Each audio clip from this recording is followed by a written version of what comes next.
Yo guys, what up? Me, Patrick Levar, back again with another video. In this video, I quickly wanted to explain, a lot of people asking how come I haven't been doing a lot of filming videos. Again, the coronavirus is up. We're in our second wave here. And honestly, I'm just trying to be a little bit more responsible and not go out and film, unfortunately, because I'm getting tired of just filming around the house. I've been doing that since May. So I've just been focusing on trying to stay healthy and haven't been going out and doing any filming. But on the opposite side, I have still been creating. Some of you follow me on Instagram with my 100 days of basically posting some type of creative activity or something like that. But I've also been studying 3D and VFX. Some of you guys notice on my page, I've been posting some videos of 3D stuff.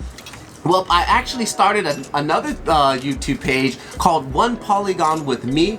On that page, I'm going to be predominantly posting 3D work. I've been getting a lot of questions on how am I doing some of these shots. Can they show me videos on that? So I'm making a separate page on my 3D, how I do my 3D stuff. VFX like this whole area, the scene was generated in free software. I was using Blender, Octane.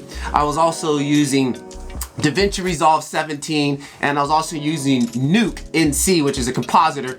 All of those I was using free versions. So that's just to show you what you can do with just using free software. Again, you do need a computer or a laptop, and it doesn't need to be very beefy. I'm using a very low entry level gaming laptop. So it's very cool to see the technology and what we're able to achieve. So if you guys are into VFX, 3D and stuff like that, check out my other page, One Polygon with Me. Also, I've been doing mobile filmmaking, photography challenges. Also, link will be down in the description. Jump on the Discord server. We got the mobile filmmaking channel in there. We also got photography, and now I also added the Blender 3D stuff. So if you're into any one of those three, definitely join the community, guys. We're trying to stay active and motivated and positive during this time of big negative. So yeah, that's what I'm here to tell you guys. Catch you guys in the next video. Keep filming. We're doing our Christmas challenge right now for mobile filmmaking. So definitely, I'll be also down in the description. Keep filming or keep rendering. Patrick Levar. I'll catch you guys in the next video. Peace. See ya.